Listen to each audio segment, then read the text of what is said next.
All right, we are here this afternoon with the head coach of the Onalaska boys basketball team, Coach Nick Tyerman. Coach, how are you doing today? I'm great. Thank you for having me. I really Abs- appreciate it.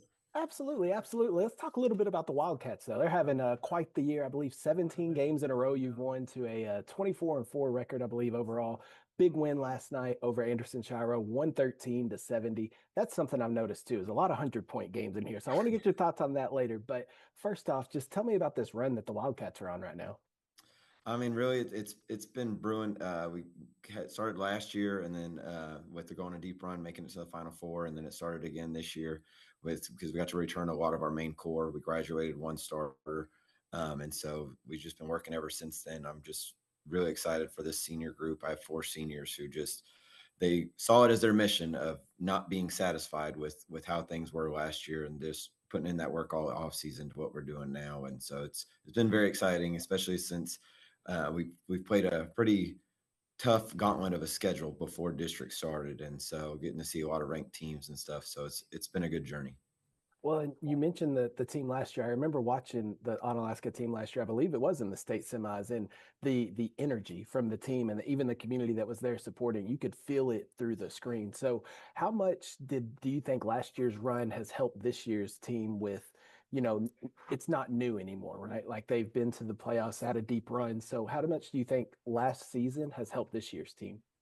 I think it helps a ton. I know a lot of people are always afraid of like talking about the past and kind of cliches that happen in coaching and stuff. But I think when it comes to building confidence, I think you need that. It's you're putting those deposits in the bank of building confidence with each other and with the community, and that support's been huge. I mean, the community really rallied around the boys last year, making that run.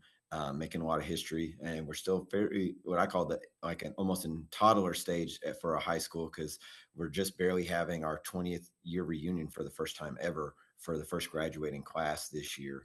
And so a lot of people forget that. And so like the community is just really around the boys and loves them, support them. They have great turnout this year. I mean, and that's what kind of what we've always talked about is our job isn't really focused on winning games. It's how can we inspire people? And that's, with how we play, like you said, our energy, it's about showing that kind of that blue collar work ethic that even though on paper we may not look like a roster that should be dominating games, but we're going to make sure that we show up physically and with our mentality in order to produce.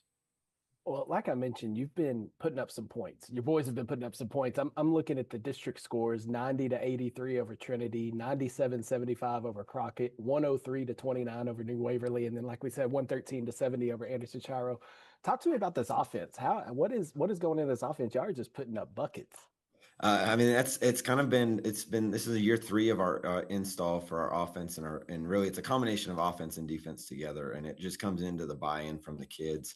Our calling card for the last few years that I've been here has even before like probably the last 8 years has been being a 3-point shooting team, and so that helps a lot. Like last night we made 18 threes, and so it's now we've added the last 3 years added an up tempo defense to kind of create more possessions, get us to play faster. We just believe that, with if we get more shot attempts that we're going to be able to score a lot more just because we put so much time in skill wise. And I mean, it's just a testament to these kids because it has nothing to do with me. It is 100% every single one of those kids that puts in the work and the hours and the thousands of makes. I mean, the amount of kids we had over the summer that make, tens of thousands of shots. And so it just kind of goes hand in hand with their work ethic. And honestly, a lot of it comes down to their confidence with themselves and each other. And that's, well, some people watch us play and they're like, they're not really playing basketball. It looks disorganized when it's like, no, we're really more organized than you realize. And I just kind of give kids the free reign because they've earned it with their work ethic to where our rule is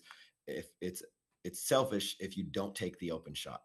And so once you're open, you take it and you're trusting that if you miss it, your teammates are going to be there to get the extra rebounds to get us the extra shots as well. And so it's just that confidence in each other and themselves. Now, I know basketball went through this transition phase, I want to say years ago, where the three-point shot became more prevalent in the game and it kind of eliminated mid-range jumpers in that game. And it sounds like you kind of live and die by the three, right? And so is it more How difficult is it that, like, if there's a night where maybe the shots aren't falling, how difficult is it to kind of get other offense going when you rely so heavily on the three ball? And that was one of our growing pains earlier this year. We had one loss in November that we faced against Tarkington, to where we were 2 for 41 from three. And that was just an abysmal night for us. And then we struggled with our flow. But honestly, that was probably one of the best things that could have happened to us, because it helped all of us realize, okay, when we have off nights, what are we going to do to still put up points? And some of our better games outside of last night, our three other district wins, we've actually been shooting more shots from two than we have from three. And that kind of goes hand in hand with, as people scout us, they want to take that away from us. So it lets us have opportunities around the rim. And so what kind of helps us that's unique is we're all five out guards. So we're all trying to shoot and run, but we also have guards who know, because we work on it, know how to post up. So where a lot of people don't really work on post defense anymore. And so we have a lot of good footwork that our kids use that they're able to apply to be able to get us to score inside as well. And so, like I said, that tough loss in November really helped us to be able to show that we can be balanced. And so it's about a 50-50 of the shots that we shoot from three and shots that we shoot from inside as well. And I don't want it to get misconstrued. I love the fact, Yeah. the confidence that you have in the kids, right? Like, and I think if I was a player on the team, I would want that, right? Like, if I've got an open shot, I'm pulling. If I miss it, whatever, we'll shoot it next time. Like, I love that. I think that's awesome. It's just weird to see how basketball is transformed, right? Mhm. Where it's a lot more three balls now. But let's talk a little bit about the schedule you got coming up. I know you got Cold Spring Oakhurst on Friday, and then you go back through the district again. Yes. What are your expectations? I mean, you mentioned it last year, making it to the Final Four, and I know you want to go further this year. But what are the expectations for this team for the remainder of the regular season, and then going into the playoff run? Honestly, our focus every game, and I know people are gonna be like, that's cliche, but our focus every single game and it's just the way I do things, is every game we go into it with the mindset of we're 0-0 and we're trying to go 1-0. And so we're trying to go 1-0 basically about 11 times. And so so that way we can get all the way through. And so we got, the 6 district games left and keep going that way.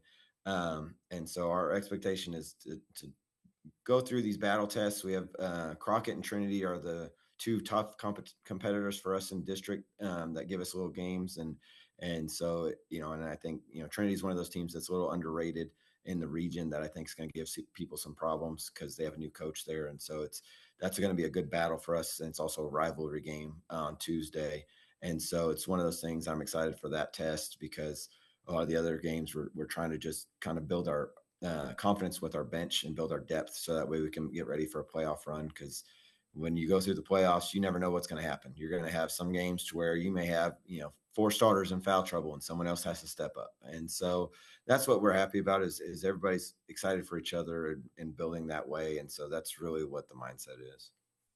You mentioned it earlier that Onalaska as a school district has not been around for that long.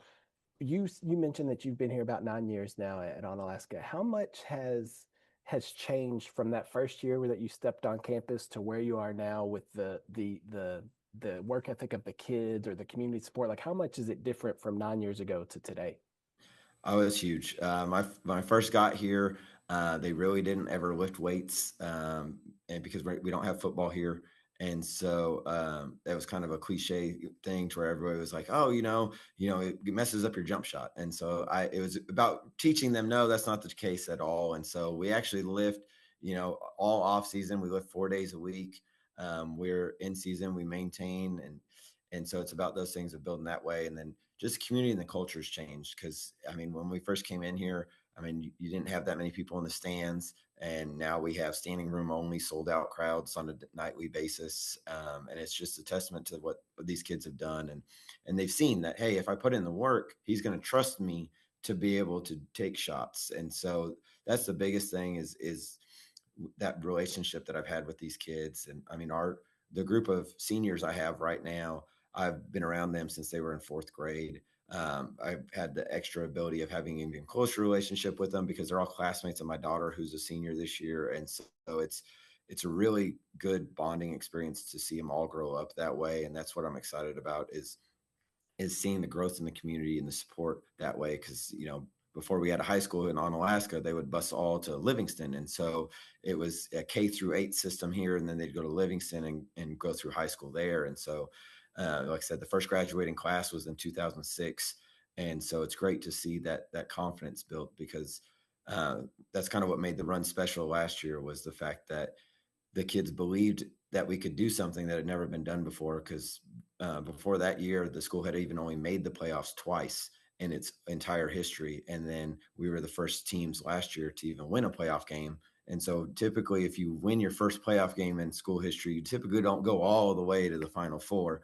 But the kids really bought into that and understanding what we're doing. And I mean, this year we have 3 kids who've crossed 1,000 points for their career on the same team, which in the same year is crazy to have that. And it just shows that excitement that they bring to everybody. And I hear people all the time, they enjoy watching us compared to a lot of NBA games or college games, just because we're playing so fast and we're putting up just as much points or more in a shorter amount of time. So Yeah, that's what when I was looking at these scores, I'm like, dude, these are NBA scores, college scores even that we're seeing. But no, that's awesome. And I love hearing that, and it has all the makings, right? Of and I don't, this is just me talking. I'm not saying this to add pressure or anything, but it has all the makings of a special season, right? 20 years, since the first graduating mhm. class. You got 4 seniors on the team, 3 of them over 1,000 points. Like it just all feels special. So I'm happy for you, coach, and I wish you and the Wildcats best of success the rest of the year. And I'm sure we'll talk to you down the road come that playoff run. Thank you. I appreciate it.